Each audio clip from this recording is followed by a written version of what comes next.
เลี้ยงกับอันไผ่บ่แซนบ่หรือบ่จิตบ่แม่นบ่ บ่ แม่น จิต บ่จิตตัวใดมาบ่ได้ไปนะมีสองคนมาวั มาน แล้ววัน ผู้หนึ่ง บ่จิตมาแล้ว มาบ่ อื้อ ก็จำบ่ได้วันนั้นน่ะ น่ะเพิ่นนั่งหั่นสิ คือว่าอยากได้ผ้าเสื้อลากคือเขาเจ้าเนาะเห็นเขาได้วึนๆเจ้าของเพิ่นบ่ได้อะนะ โดย มีนี่แล้วนี่มีเฮือน ได้แล้วคนมันพาเอาเข้าแล้ว มันเปียกบ่ ยากเลย หาข้าวหาน้ำมาได้กับผลผ้าใส่บ่ แม่นซ้ำบ่หาไอ้เข้าก็ได้ก็สมมุติว่าได้ก็ได้มามันเปียกเบิดเลยก็สิกินก็กินบ่ได้แล้วบัดนี้สิตากก็ตากบ่เป็นเด้อเบิดครอบคืนแล้ว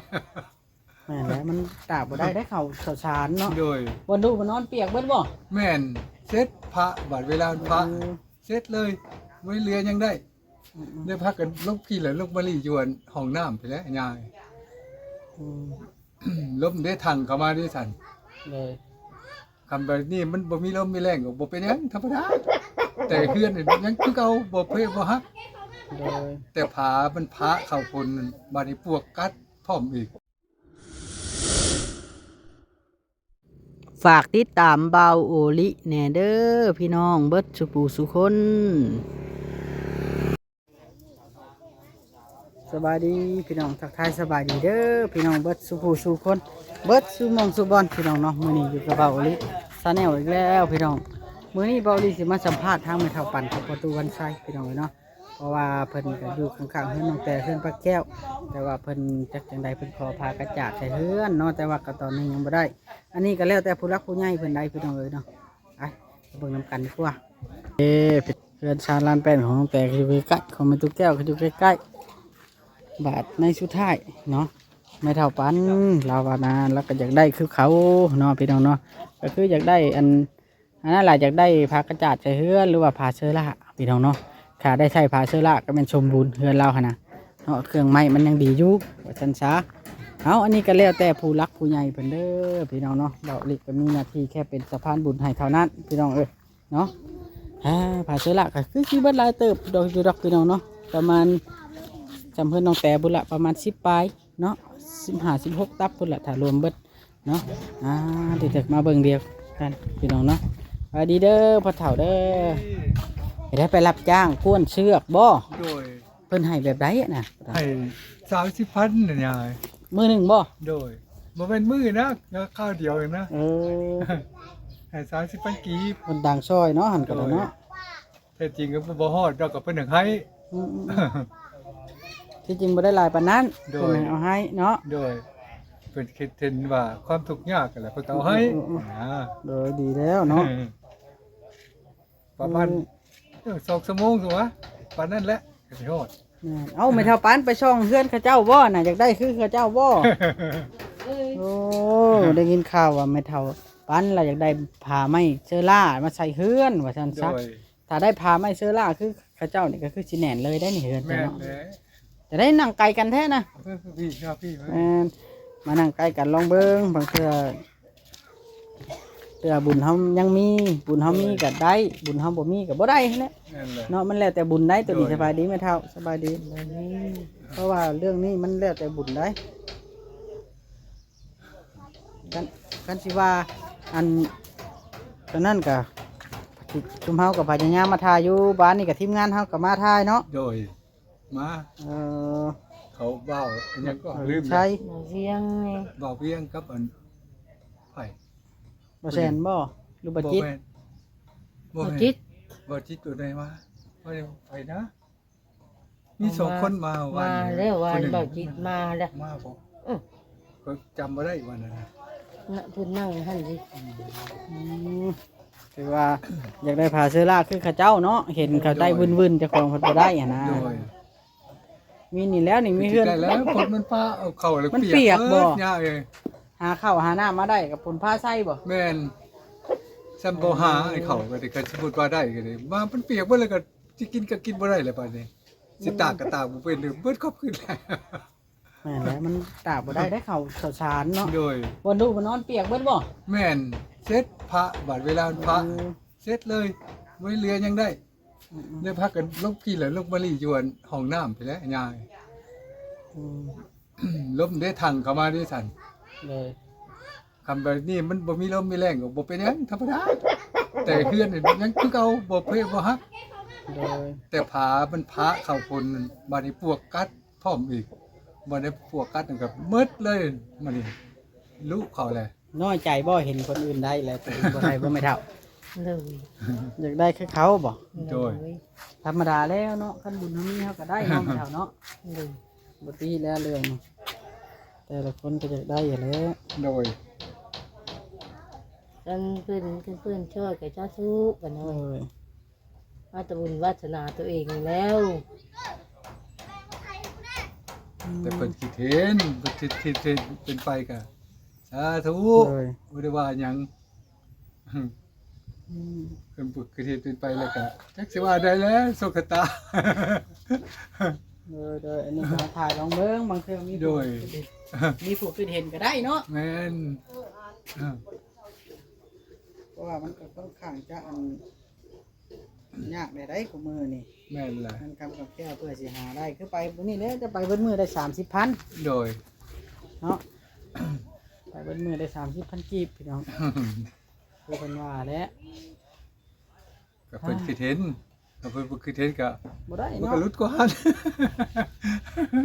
กินข้าวกับหยังมื้อนี้2เท่านี่ พักลวกผัก ได้พักไม่ได้ใช้น่ะ พักกันขอน้ำที่กลางบ้านนี่พักกันบ่ง อืมนี่ครับพี่น้อง มากันลวกกิน โอ้จะปลูกผักบัวบ่น่ะผักบัวหยังอะน่ะ พักบัวน้อย บัวน้อยบ่ โดยพักบัวน้อยตัวนี้ตัวนั้นพักบัวใหญ่นะตัวนี้พักกระเทียมนี่ตัวนั้นพักบ้งตัวนั้นพักกันหอมป้อม มันสิฮอดฤดูมันแล้วเนาะ โดย สิฮอดฤดูมันก็สามารถปลูกได้แล้ว ได้ บัด แล้ นี้ วเจอกันมะเขือมะพริกสัตว์ขึ้นแล้วแถวนี้ รักเริ่ม มันเสียอาศัยว่าหดน้ำประกอบเอาไว้เลยก็อาศัยฝนอย่างเดียวนะ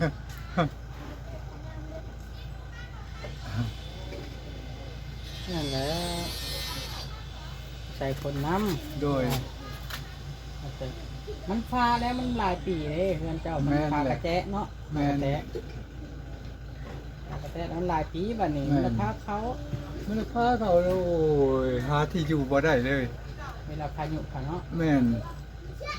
ที่ก็ได้บอกสุฟังกินนี่แหละกับบอกมันอยู่ดีๆจังซี่บ่เป็นหยัง กันสมมุติว่าได้ฟ้าเสื้อลาคือกับเจ้านี่คือสิคักนี่แต่เพราะว่าโครงสร้างมันได้เลยเด้ แม่น เหลือแต่ฟ้า แม่น เนาะ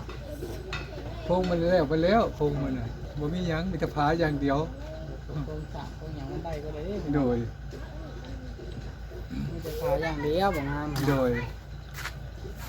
แต่กี้แต่เฮ็ดใหม่มันก็ได้อยู่ดอกพี่น้องแต่ว่าตอนนี้น่ะมันถึงแล้ว4ปี5ปีแล้วปะจ๊ะ กว่าแล้วยาย แม่นบ่ แม่น 6 ปีแล้วเนาะ อยู่พุ่นแหละ ตั้งแต่เจ้าย้ายมาแต่พุ่น โดย เฮ้ยพาน้องลบรถเด้อ กับกระชังกระสีตัวนี้ก็รู้แล้วยายสังกะสี มันถึกไฟถึกหยังเนาะ แม่น4แผ่นได้รู้ไป มันดอกเนาะเออพี่น้อ เข้าง ไปเบิ่งเป้ายาย ครับ บ่ลิ้นเด้บ่คำจริงอยู่เด้ นี่พี่น้องอ่ะ โอ้ อันนี้ คิดว่าแท้ๆว่าเด้ โอ้ยสำดาวเนาะเดี๋ยวเอาขออนุญาตขึ้นเบิ่งเพื่อนหน่อยเด้อ โดย เดี๋ยวพี่น้องบันไดแล้วก็ยังก็โอเคอยู่เนาะขึ้นได้อยู่นี่ดิโอ้เรื่องไม้แป้นไม้หยังเสาอิหยังนี่เนี่ยโอเคได้เฮือนเราพุ่นพี่น้องเนาะเสาคางคือกับคู่เลยคางคีบเลยนี่พวกอันไม้เส้นไม้หยังก็ยังโอเคไปทันซะพวกเฮาพวกหยังยังโอเคเบิดพี่น้องต่อแต่ว่ากระแจะนี่แล้วหมอกระแจะนี่ เป็นฟ้ากับเบิ่งเอาว่าคือน้อยว่าบ่ได้ นี่ รู้ไปเบิดแหละ มันรู้ล่ะเนาะ เว คัน ลาคนมานี่โอ้ยบ่ได้ยังเลย คันบ่ายนี่บ่ได้เลยเนาะ แม่นเพราะจะต้องผมมันขึ้นอยู่นะ บ่บ่ายมันบ่บ่ายมันมัน ต้อ สิ งบ่ยังบ่เป็นยัง เออ ทำต้องเลยเป็นเรื่องเลย เดี๋ยวแต่ว่าหลังใหญ่นี่ยังบ่ฮู้ดอกบันได ยัง มันเป็นแถวนั้นเนาะ แม่น มันจะว่ามันถึกไฟหั่น แม่นอายไผทางเสยเด็จเนาะ อืม อายไผทางใส่กันยังอีบ่แล้วสังกะสีเนาะ เดี๋ยวเนาะเพื่อสินั่นรอดเนาะ โดย บ่ได้ธรรมดาได้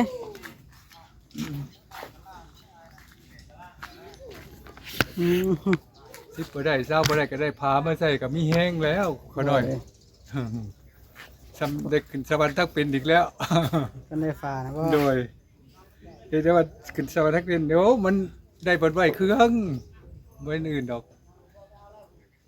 อันนี้ผ้าแพร่หมอนได้ตากย้ายจนเวลายาตกแล้วโอ้ยมันบ่เป็นแล้วอ่ะเป็นนี่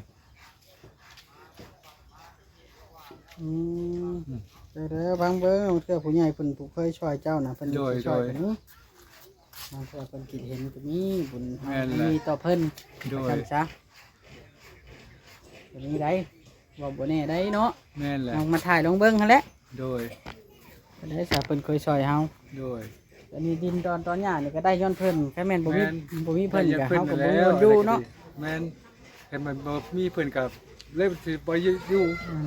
เลยไปขอสดหมู่อีก ส่วนหมู่ให้ยากเด้อส่วนหมู่ โอ้แห้งหานใจตีบเขาอันนี้คันนี้เป็นมันอยู่ดินนี่แหละโดยสปอร์ตแล้วก็สบาย อืมตอนนี้บ่อนตัวเองอยู่ โดย มันพอได้ว่ามีบอลอยู่บอลเช้า อืม ว่าปอลลอยกับได้บอลตายใส่ไว้ซะจ้ะ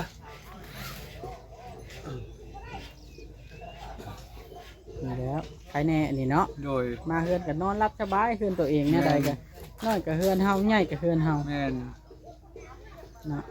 ดีกว่าสุดมุงสุดหมอบประหารใจตีบเขาตีบเขาเลย อหลีถ้าบ่ก็น้อยว่าเป็นได้แล้วอะ อืม มีกับแม่นอยู่เพื่อนหมู่รวยกับแม่นอยู่เพื่อนหมู่ทำบริษัทตุกเพื่อนเฮา แม่นเลยนอนอยู่ใส่ก็ตามใหญ่เฮือนหมู่บ่เข้าน้อยเฮือนตัวเอง แม่นแหละ